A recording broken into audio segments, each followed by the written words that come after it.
Welcome to my mommy's podcast. This episode is sponsored by Four Sigmatic. They are the reason that I am on shrooms, the legal kind, every single day.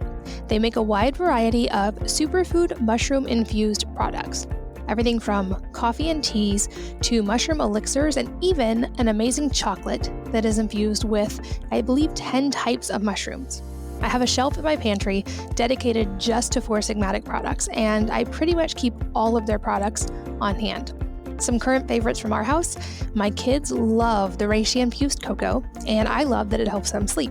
I also personally really enjoy their 10 mushroom blend, which contains all of my favorites like chaga, cordyceps, reishi, and even mishima. And I can add this to coffee, to tea, or to smoothies to get my daily dose of shrooms. As a listener of this podcast, you can save 15% on those and all Four Sigmatic products by going to foursigmatic.com/wellnessmama and using the code wellnessmama, all one word and all lowercase. So again, that's foursigmatic.com/wellnessmama.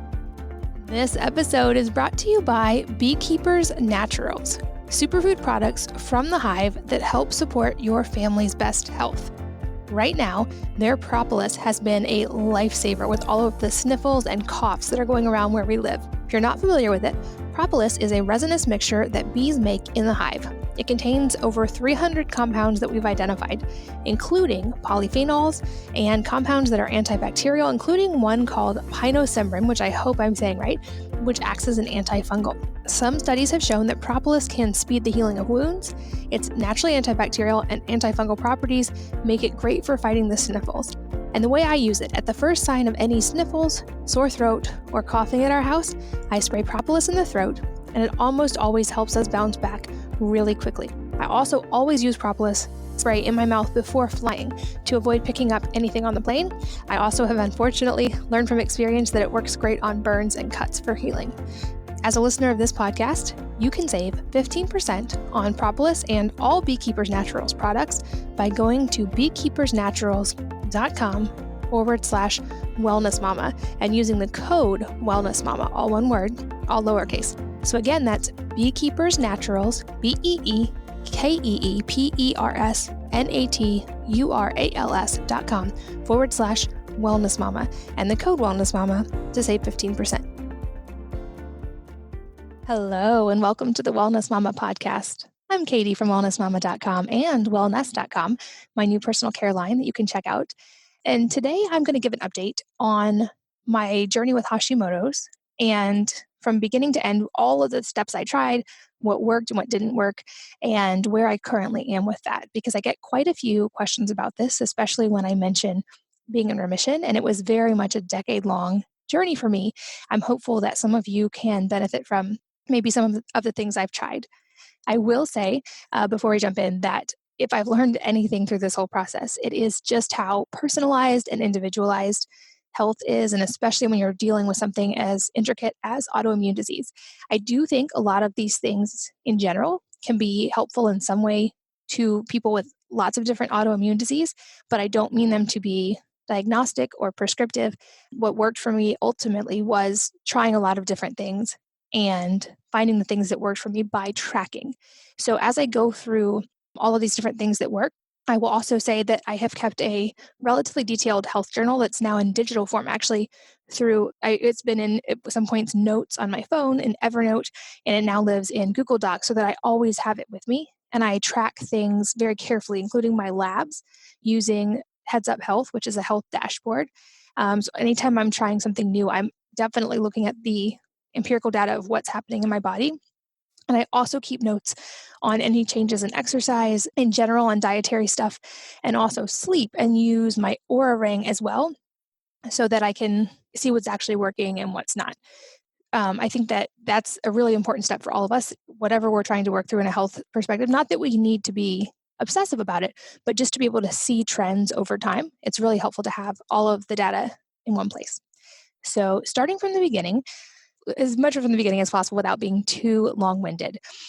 Years ago, almost 14 years, more than 14 years ago now, I was pregnant with my first child, and I had recently finished college and had been in an extremely stressful academic environment. I loved it, but I was pushing myself incredibly hard. I wasn't sleeping very much.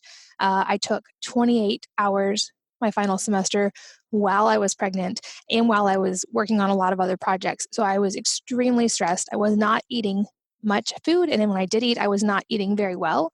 And I was pregnant. So lots of potential factors all hitting at one time. And I've joked before that if you want to create autoimmune disease, my recipe seems to be don't sleep, eat really bad food, and be stressed all the time. And that's enough too if you've got a genetic predisposition to kind of trigger something. And I think, based on my research at least, a lot of factors can go into it. It can be toxicity from certain things. It can be deficiencies of certain nutrients. It can be stress. Like stress alone can trigger autoimmune disease from many of the stories I've heard from you guys and from my research. So I think there's a lot of factors that go in. I've explained this almost as like a bathtub concept, that if you have a bathtub, you can put a lot of different things in it. You could put rocks, you could put kids' toys, which are usually what are in my bathtubs. You could put sand, you could put golf balls, you could put water, Kool-Aid, whatever. You can put a lot of stuff in. But when it reaches the top, no matter what you put in, something is going to overflow. And that's kind of how I think of health problems and autoimmune disease. And I think some of us maybe have genetically bigger bathtubs and more leeway than others based on genetics. But everybody has that point at which health problems will start. And so I think there's a lot of different factors that can go into this. And I think there's also a lot of different factors that can help clean out the bathtub and reset things. So this was my journey of finding what those things were. At this time in my life, that was where I was health-wise. I was very young. I wasn't thinking about health problems. I was certainly not thinking about what I ate or what impact it might have on my health. I wish I had thought more about what impact it would have on my child. And I wish I had known now all of the things I know to take and to do when pregnant. But at that point, I was pregnant with my first, extremely busy, extremely stressed, and had a tough birth with him, and then was adjusting to life as a mom, which is a relatively large life adjustment to begin with, as well as adjusting to a move and to still being a newlywed, and it was just a lot of things that happened at once. And so in the beginning, I didn't fully realize that I was in a health crisis until it got pretty bad, because I wrote off a lot of the things that were happening as, oh, that's just because of the pregnancy, or that's just because of having a new baby, or that's just because I'm not sleeping, or all of those different things. But when my oldest son was 6 weeks old, I was sitting in the doctor's office waiting for the doctor for my follow-up appointment, and he was running late because he was delivering another baby. And I read through pretty much every magazine in that waiting room. And one of the last ones I picked up, I believe it was Time magazine, and it said that for the first time in 2 centuries, the current generation of American children would have a shorter life expectancy than their parents. And it was such a stark contrast. You might have heard that part of the story before, because it was so, so pivotal for me that day. But to hear that and to think about and read through all these statistics in that article about how they were going to face such high rates of cancer, diabetes, and autoimmune disease, and heart disease, and how everything was drastically on the rise. And looking back mathematically, it didn't even make sense that in such a short period of time, in such few generations, we could see such drastic changes. And reading that while holding this tiny baby who I was just overwhelmed with love for, it made me so mad. And I was just not okay with that as a new mom with so many hormones. I was not okay with the idea that that was the future for my child or for all of our children. So a ball started rolling that day, something clicked in my head, and I didn't know if I'd ever be able to or how, but I was determined that I wanted to help change that statistic. I wanted to help change it, certainly for my own children, but hopefully also for lots of other children, because I wanted better than that for our kids. And around the same time, I started, just like I said, noticing some symptoms, but largely writing them off as, oh, maybe that's just post-pregnancy, or maybe it just is hard to lose weight after having a baby, or maybe it's normal to be cold when you're nursing, or of course your hair is supposed to fall out after pregnancy. And of course I'm tired because I'm not sleeping. And so I just kind of kept writing those things off, but I did have all of those symptoms, had trouble losing the weight after my son, and then got pregnant with my daughter less than a year later. And so the whole process kind of started again. And in hindsight, I can see almost kind of a snowball effect, having now had 6 kids within a 9-year period, just how difficult that was on my body, but also how I was able to ignore so many of the symptoms that would line up with Hashimoto's, because they also line up with things like pregnancy and breastfeeding and lack of sleep with being a new mom. But over the course of having my next couple of children, there were these persistent symptoms and I wasn't able to lose weight. And I kept thinking, I wonder if something else is going on. I would read things in my research about thyroid disease, and I kept wondering if that's what it was. And through my self-research, I think I probably actually made the problem worse in the beginning. Because at first, I would ask my doctor when I was pregnant to test me for any thyroid issues. And they do some routine thyroid tests, typically, most doctors, during pregnancy. But they were just testing a couple of the hormones. Usually it was just T3 or sometimes TSH, but nothing else. They were just testing a couple of things. And then if those were normal, they wouldn't go any deeper. So I was asking for tests and I was being told everything was fine. And increasingly, I kept thinking, like, I don't think everything is fine, but I couldn't get a doctor to help me figure out why. And so then I started taking different supplements that were labeled for thyroid. In hindsight, this probably made things worse because a lot of those supplements are iodine based.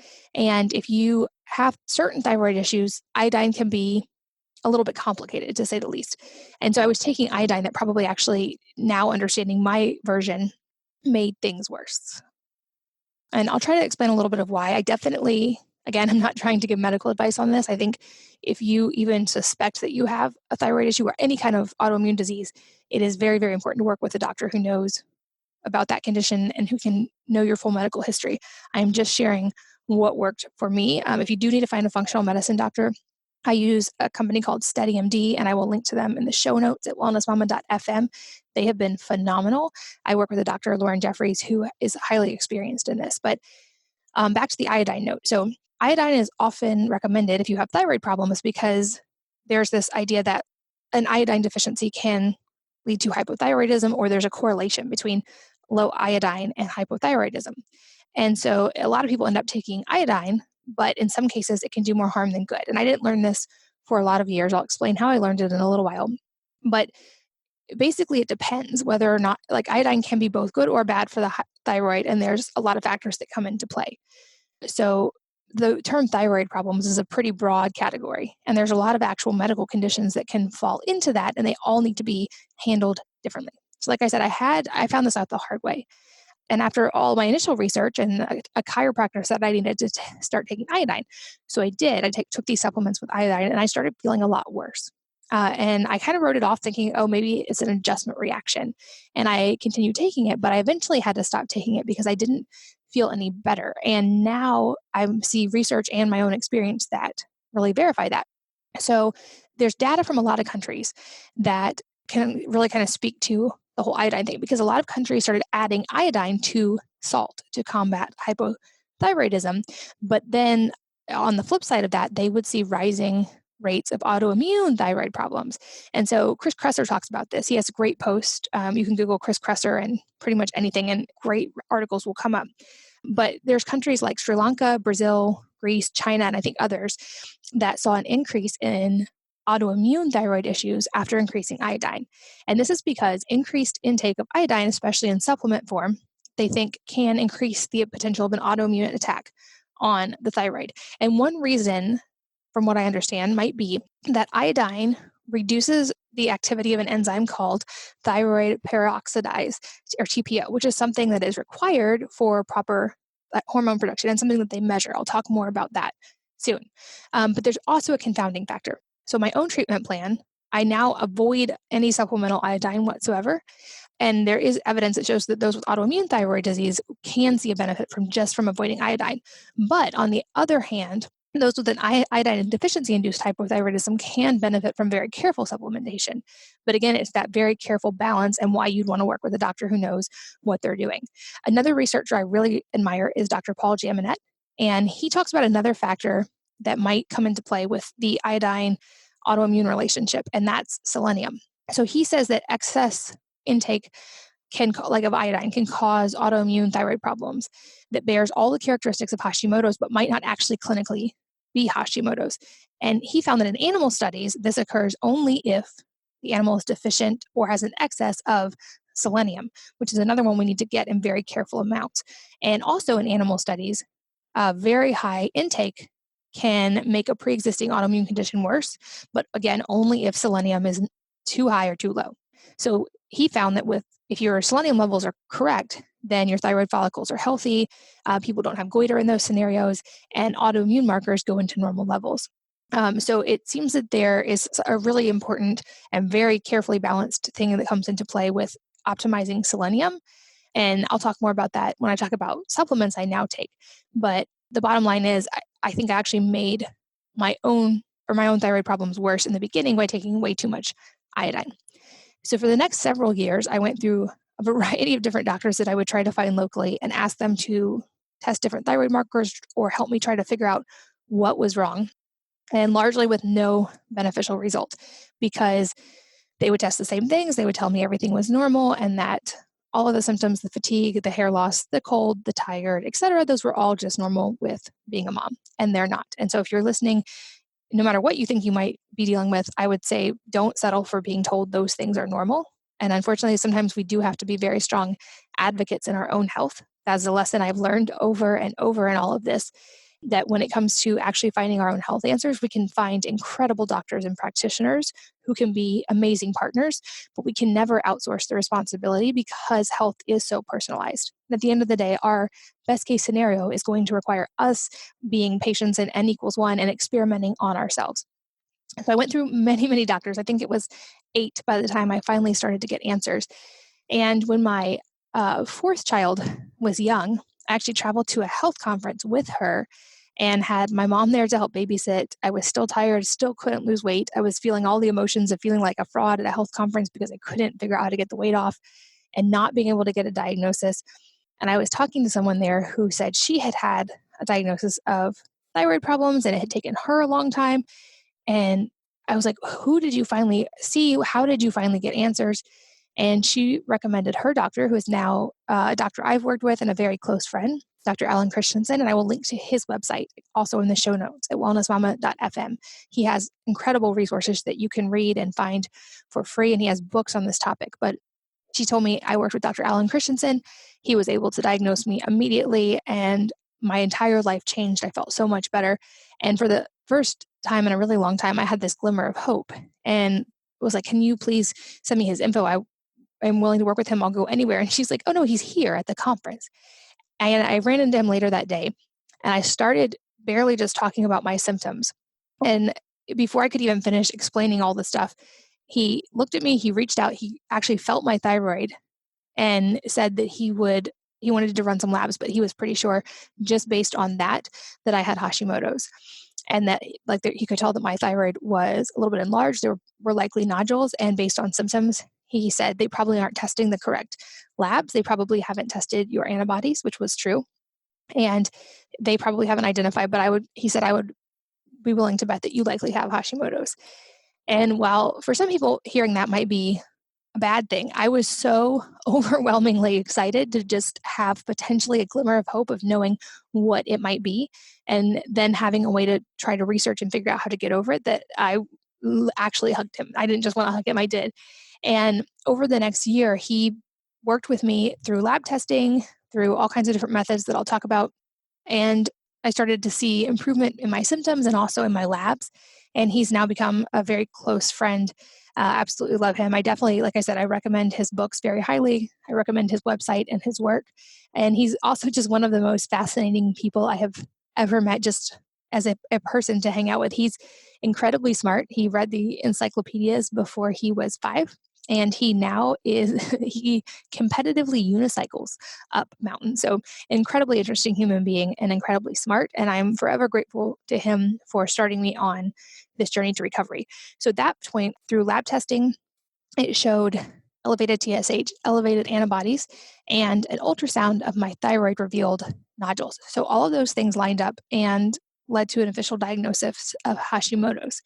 At that point, I started to really want to understand, for the first time, autoimmune disease in general, what was going on within my body. I'll link to a lot of the resources I used to start understanding it in the show notes. I read all of Dr. Christensen's work. I read a lot from Dr. Tom O'Brien, some from Dr. Sarah Ballantyne, Isabella Wentz. There are so many incredible researchers who have written and shared incredible information about this, and there are differences based on the different types of autoimmune disease, but there's a lot of great resources as a starting point. In the beginning of treatment, the things that Dr. Christensen and I did together were basically developed a plan based on diet, lifestyle, and careful supplementation and medication for a while. I think that's an important part to talk about in this story, to be able to let my body come back to baseline and recover. In general, I typically try to avoid medication when I can, but I also think that there is a time and a place for certain things, and I don't ever want to exclude traditional medical treatment, as I do think there's a time and a place for that. And I talk about cases of this, like for instance, with the birth of my third child, I would be dead and so would he without a C-section and without medical care because I had placenta previa. I think there's absolutely a time and place for conventional medicine. And for me, this meant that I took, in the very beginning, something called WP thyroid, which is a natural thyroid supplement. Now it's very difficult to get, so I take Nature-Throid. And the logic here was that taking that would help give my body a break because my TSH was high. And when your TSH was high, which is stimulating hormone, those nodules were more likely to grow as well. So in order to hopefully shrink the nodules, I wanted to keep TSH low for a while. And so I was taking WP thyroid and now Nature-Throid at the end to give my body a break to keep TSH low so that I would be able to shrink the nodules. And I was using a lot of things like in conjunction with this, with a focus on reducing inflammation and trying to figure out the root causes. Dr. Isabella Wentz has multiple books on this, and her website is full of great information on finding your own root causes. I think this part is extremely individualized, so I'm not even going to go deep on what ended up working for me, other than the dietary side, because I think there are some commonalities there. But things that can potentially be root causes or at least root triggers of these kind of things are chemicals or toxicities in the body from any variety of different factors. Things like an underlying undiagnosed virus. Epstein-Barr is apparently very common, and in conjunction, people may not even know they have it, and they might have a latent version of some virus in the body that is keeping the body from being able to come back to homeostasis and to recover from something like this. And so I started really researching and experimenting and delving into all of the things I could do to lower inflammation, to give my body a break, and to let it recover. And I tried a lot of things over the last 10 years to finally get this to happen. And I think that it would be very difficult to say even a number of things that were the actual causes that let me fully recover. But I think there were some contributing factors that were really helpful. I think the common factor is inflammation. So if for people who are struggling with this, again, I think it's very important to find a doctor who you can work with to figure out what are your own root causes and then what do you need to do to address them. So for me, there was a combination of diet and lifestyle factors. And I'll talk about some that I mentioned a little bit in past podcast episodes, but it was also really important to note that for me, I had to address all of these factors and be very patient with my body and let all of these things come back into normal, get my hormones in normal range, support my body nutritionally, keep inflammation low. And I was not able to lose weight easily during that entire process. It was not until my body recovered and really came back to baseline that I was able to lose weight. And at that point, it was incredibly easy. And I've also shared in a recent podcast episode the emotional side of that and how I think really dealing with stress and emotions is a huge key. So I'm not going to go back through that, but listen to episode 309 of this podcast if you want to understand that whole side. In this one, I'm just going to focus on the medical and nutritional and lifestyle things I did. So one thing Dr. Christensen recommended right away, he said that hormones are all work together almost like a symphony, and you can't, if you just have, you won't just have one out of place. They all depend on each other. So when you end up with something like a thyroid issue or hormones that are not where they should be, you want to make sure you're supporting it across the board. And one thing he is a big fan of is getting sunlight in the morning. It doesn't have to be on your skin. You don't have to get a suntan or a sunburn. In fact, you won't early in the morning typically anyway. But being outside in natural light as soon as possible after waking up. And I've mentioned this before, but I want to reiterate because it really does make a difference. It's easy to ignore because you think it won't make a very big difference just getting outside. But there's a cascade of hormones in our body that depends on light. And light has a very important signaling purpose in things like melatonin production, cortisol production, and keeping those things in proper ranges. And if your cortisol is messed up, or you're not making melatonin, or you're not sleeping well because you're not making melatonin, you are going to have a difficult time getting inflammation down in the body and letting your body recover from something like, for me, Hashimoto's. So his advice was to spend 30 minutes in the sun. For me, it's on my porch in the morning as soon as possible after waking up. And I often do this sipping tea, or I now drink coffee some days. And so sitting outside with my family in the sun every morning. That is an easy, super simple, free thing that we can all do that has, I noticed measurable changes in my hormone levels from doing. So my cortisol was actually, when he first tested me, it was the exact opposite of what it was supposed to be. So cortisol is supposed to spike at certain times and fall at others, and that signals that your stress levels are in the correct ranges. And mine was doing the exact opposite. And getting sunlight in the morning, along with some of these other methods, helped correct that for me. Another thing that he recommended for me was broccoli sprouts, eating broccoli sprouts every day. And some of these things at first I doubted, like, is this actually going to be beneficial? Like the sunlight, is that actually going to be helpful? And I will say I still do these things to this day because I do feel like they make a difference. But he also recommended broccoli sprouts regularly. And the reason for this is broccoli sprouts are high in a substance called sulforaphane. If you have never heard of this, I have a couple posts on it that I will link to in the show notes. Dr. Rhonda Patrick also has some great posts and podcasts about this, but it's found in cruciferous vegetables, especially in broccoli sprouts. There are studies that show that sulforaphane can be anti-cancer, antimicrobial, anti-inflammatory, which is why I was using it.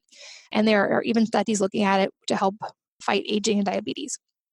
And the great thing is, this is something inexpensive that you can make at home. I have a tutorial on wellnessmama.com. It'll be linked in the show notes at wellnessmama.fm. But if you haven't heard of this compound before, I'll try to keep this from being too boring. But so sulforaphane is the name for this cancer-fighting compound that's found in cruciferous vegetables and especially sprouts. If you care about the science, sulforaphane is created when the enzyme myrosinase transforms the glucoisolate glucoraphanin into sulforaphane. Hopefully I pronounced all that correctly. Since myrosinase and glucoraphanin are found in different parts of the plants, this change actually happens when the plant is damaged. So when you chew it or blend it up, then these two compounds mix together and react, and young sprouts of broccoli are particularly good sources of glucoraphanin. And more specifically, sulforaphane is part of a group of plant-based compounds, phytochemicals, called isothiocyanates, which in the body, this stimulates the production of important enzymes that fight free radicals. You probably heard of those for their effect on aging in the body. So inflammation and free radicals are also, they get the blame for a lot of types of cancer. So this is a big deal. And there's a lot of cool research right now happening about these particular phytochemicals and protection against cancer. And since I had nodules on my thyroid, I was very cautious to make sure that those weren't going to turn cancerous. And so, like I said, sulforaphane is found in all cruciferous vegetables, but much higher in broccoli sprouts and other sprouts. And these are things you can grow easily at home. There are studies, like I said, showing that this can boost brain health. It can help with detoxification, which is another factor that's often present with autoimmune disease. Taking sulforaphane can help increase glutathione as an NRF2 activator and also slowing aging. There's a lot of studies about this. So again, it's an easy thing that he recommended adding in. You can grow them in your own kitchen. That tutorial is in the show notes. But I also think before we move on, it's important to talk about cruciferous vegetables, because just like the iodine thing, there's this, the conception that you should take iodine if you have thyroid problems.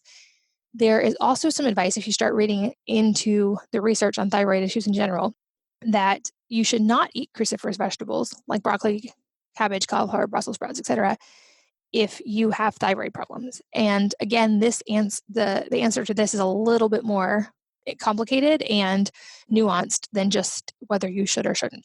As I started really digging into this, I found that some sources claim that all cruciferous vegetables should be avoided if you have thyroid issues, while others say it's fine to eat them if they're cooked, you just don't want to eat them raw. And then I've also read sources that said if you're going to eat cruciferous vegetables, you need to take iodine. Again, that didn't work for me, but there was a lot of conflicting information about this. So I asked Dr. Christensen when I first started this, and he explained that it's perfectly safe to consume cruciferous vegetables regularly if you have Hashimoto's, and here's why. He said cruciferous vegetables they basically belong to the mustard family. And cruciferous vegetables is a broad term for this whole group of things that everything can include: bok choy, arugula, Brussels sprouts, cabbage, cauliflower, collard greens, horseradish, mustard greens, radishes, turnips, watercress, etc. And in general, there's a lot of benefits to these kind of vegetables. They contain a lot of phytochemicals and important things. But a lot of people with thyroid issues are hesitant to consume them, especially in large amounts, because of some conflicting opinions online.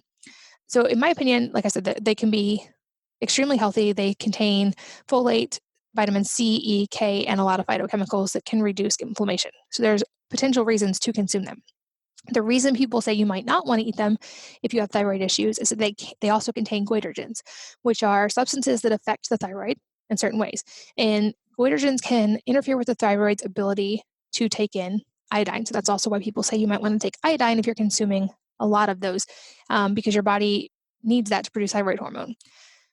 So people are worried about the goitrogen activity of these. So they say if you have thyroid issues, you should not consume cruciferous vegetables. Before we move on, it's also important to note that cruciferous vegetables are not the only foods that contain goitrogens. So if you're considering avoiding cruciferous vegetables, you also want to avoid things like peaches, peanuts, red wine, soy, strawberries, sweet potatoes, teas, etc.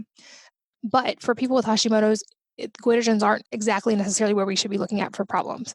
I think that personally, and based on what Dr. Christensen said, I find that the benefits of eating cruciferous vegetables, especially things like broccoli sprouts, outweigh the negatives, even for those with Hashimoto's. Again, work with a doctor. But from what Dr. Christensen explained to me, you would have to eat an enormous amount of cruciferous vegetables to affect the thyroid negatively. And not too many of us have the problem of overeating vegetables. That's statistically not what is happening in the US. In fact, there's only been one case study where someone actually harmed their thyroid by eating too many cruciferous vegetables. And that was an 88-year-old woman, from what I remember, who developed hypothyroidism. But she was eating several pounds of raw bok choy every day for several months. She probably would have avoided the problem had she just cooked that. But unless you are eating pounds and pounds of raw cruciferous vegetables every day, probably not an issue if you have Hashimoto's. I already talked about the iodine side, so I also wouldn't consider taking supplemental iodine without very specific testing and working with a doctor who understands that. But I personally do consume cruciferous vegetables, including broccoli sprouts, relatively regularly. If you are worried, some ways you can reduce the goitrogen activity while still consuming these: ferment your veggies, cook them, those both.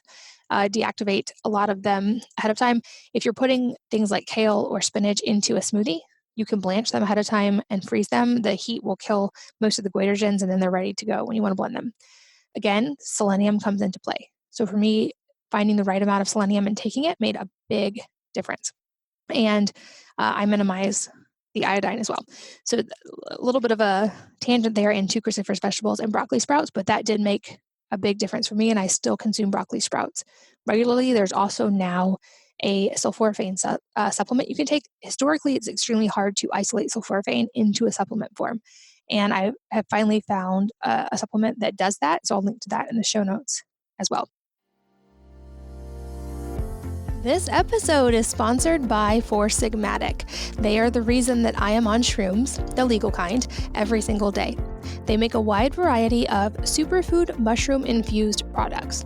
Everything from coffee and teas to mushroom elixirs, and even an amazing chocolate that is infused with, I believe, 10 types of mushrooms. I have a shelf in my pantry dedicated just to Four Sigmatic products, and I pretty much keep all of their products on hand. Some current favorites from our house: my kids love the reishi infused cocoa, and I love that it helps them sleep. I also personally really enjoy their 10 mushroom blend, which contains all of my favorites like chaga, cordyceps, reishi, and even mishima. And I can add this to coffee, to tea, or to smoothies to get my daily dose of shrooms. As a listener of this podcast, you can save 15% on those and all Four Sigmatic products by going to foursigmatic.com/wellnessmama and using the code wellnessmama, all one word and all lowercase. So again, that's foursigmatic.com/wellnessmama. This episode is brought to you by Beekeepers Naturals, superfood products from the hive that help support your family's best health. Right now, their propolis has been a lifesaver with all of the sniffles and coughs that are going around where we live. If you're not familiar with it, propolis is a resinous mixture that bees make in the hive. It contains over 300 compounds that we've identified, including polyphenols and compounds that are antibacterial, including one called pinosembrin, which I hope I'm saying right, which acts as an antifungal. Some studies have shown that propolis can speed the healing of wounds. Its naturally antibacterial and antifungal properties make it great for fighting the sniffles. And the way I use it, at the first sign of any sniffles, sore throat, or coughing at our house, I spray propolis in the throat, and it almost always helps us bounce back really quickly. I also always use propolis spray in my mouth before flying to avoid picking up anything on the plane. I also have unfortunately learned from experience that it works great on burns and cuts for healing. As a listener of this podcast, you can save 15% on propolis and all Beekeepers Naturals products by going to beekeepersnaturals.com/wellnessmama and using the code wellnessmama, all one word, all lowercase. So again, that's Beekeepers Naturals, BEEKEEPERSNATURALS.com/wellnessmama and the code wellnessmama to save 15%. I also found that I needed to do very specific exercise. So for me, that meant I only stick to now high intensity exercise and things like lifting weights. I don't do any long form cardio. So I'm not just running miles or on the elliptical. My body and hormones personally respond best to high intensity training. I use the Carol bike, which I will link in the show notes. And I've done a podcast with the founder of Carol. And then I do very heavy weightlifting and I'm lifting above my body weight now in most categories, and I feel the best on that. Sleep was also a huge component of this for me. So I know in early motherhood, this was something that probably made it worse, but was unavoidable, which was not getting enough sleep. If it's possible to get enough sleep for anyone with autoimmune disease or any kind of health condition, I think that's a definite place to start. And I've written a lot about this before, so I'm not going to go deep on the sleep issue today, but I will make sure some of the posts are linked in the show notes if you feel like that's an issue for you. And then also the dietary side. So without going too deep on this, I'll link in the show notes to a more detailed description of what I did. But I, for a while after my diagnosis, went on a very strict autoimmune protocol diet that removed, basically the theory is removing a lot of the foods that can be inflammatory and giving the body time to rest and then introducing carefully so you can kind of gauge if you're responding to different kinds of foods. It is important to note, like I said in the beginning, based on lab results and lack of nodules on my thyroid, I am considered fully in remission for Hashimoto's, and I do not follow this diet anymore. In fact, I will say this past year, now having worked through the emotional stuff and really found homeostasis, I eat more food than I've ever eaten as an adult. I am less restrictive. I still eat very clean at home, but I'm able to eat occasionally things like gluten, sugar. I do eat dairy, and none of those bother me. I do still have to avoid eggs based on some IgG testing and based on how I feel, but that's really the only food that I'm not eating at all right now. I think this is very personalized as well. I'll link to the test I use to figure out and to constantly monitor that. But in the 2 years after my diagnosis, I did eat an extremely regimented, very clean diet to give my body time to rest and recover. And I focused on really nourishing it, supporting it with certain supplements based on testing, and just making sure I was flooding my body with nutrients. And it took years for my body to fully recover from that. And I did not, like I said, I was not able to lose weight during that time. Once my body reached balance and once I dealt with everything else and then I dealt with the emotions, the weight loss part became extremely easy. And so I think it's important to address all of these factors and not expect change to happen overnight. That said, so from a broad level, kind of what the diet I did that I think let my body rest was considered the autoimmune protocol. And I'll link to my post on that topic and also to some books that are really helpful. But basically, from my understanding, if the body has an autoimmune reaction, it can sometimes be necessary to remove certain inflammatory foods and inputs for a while so that you can then reintroduce and test the response. This idea is similar to the theory behind the GAPS protocol, which we also did with my son to help with his dairy allergy, but it's geared towards autoimmunity instead. And basically, from what I understand of this, with autoimmune disease, the body's in a state of increased immune response. So removing these foods can help it not have to fight for a little while and can kind of reduce the autoimmune reaction. I should also say that technically, clinically, an autoimmune disease cannot be cured, which is why I use the word remission instead. At this point, after my diagnosis, I switched to an autoimmune protocol, and I was pretty amazed at how quickly it helped. So within the first week, I saw my bloating go away. My thyroid felt less swollen, and I had more energy even after the first couple of days. And then I saw skin improvements and energy improvements, and then eventually my hair improved. And this helped me realize which foods were problematic. And like I said, I've now been able to reintroduce almost all of these foods, everything but eggs. So I think I want to say that before I tell you just how restrictive this protocol is. It's not usually forever, or at least not all parts of it are forever. The general idea is that like I said, you're removing any inflammatory foods. If this is new for you, some things that I find helpful, I'll link in the show notes. The Paleo Mom has a website and also a book, The Paleo Approach. There's an autoimmune cookbook by Mickey Trescott, and her website is Autoimmune Paleo. Those are both really good. I'll link to those in the show notes at wellnessmama.fm. Basically, very broad description. On an AIP protocol, you're avoiding grains, legumes, eggs, dairy, seeds, even seed-based spices and oils, nightshades, so things like tomatoes, peppers, eggplants, etc., nuts, alcohol, and then any other reactive food. So for me, that included coconut, even though that's not typically on the list. Instead, you're eating very clean sources of proteins like meats, organ meats, broth, vegetables except for nightshades, fresh or dried herbs that are not nuts or seeds, certain fruits, non-seed-based spices, lots of healthy fats. I focused on olive oil, and then dairy-free fermented foods like sauerkraut. So I have a food list in my post. You can find that in the show notes. It does seem very overwhelming. It is extremely restrictive, but I knew that it was aimed at healing, and so I was able to stick to it. For me, a typical day would be, breakfast would be a scramble of vegetables, some kind of protein, and a cup of bone broth, and then supplements. Lunch was almost always a salad with some kind of protein, a little bit of fruit, and then bone broth. And dinner, same thing, some kind of stir fry with protein and a lot of vegetables, and then some kind of healthy starch like winter squash, pumpkin, etc. Another tip from Dr. Christensen is if you're going to consume carbs, to consume them at night, because that also, food is another big signaling mechanism in circadian rhythm. So consuming the carbs at night helps signal the body when all the right hormones are supposed to kick in. It also seemed to help my sleep. When I first started this, I felt like I couldn't eat anything and I felt constantly deprived. And so it took me about 30 days to really get in the swing of this. I also focused on what I could eat versus what I couldn't. And I consumed a ton of vegetables, especially in that first 6 months.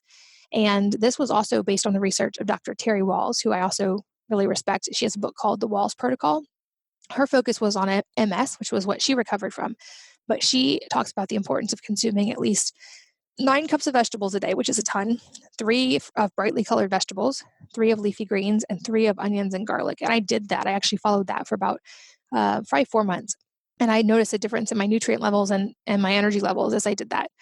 Like I said, I also think sleep and stress really come into play here. And I was taking a very specific group of supplements. This is extremely individualized. So I will tell you what I took, but it is not prescriptive. Please don't just go take this.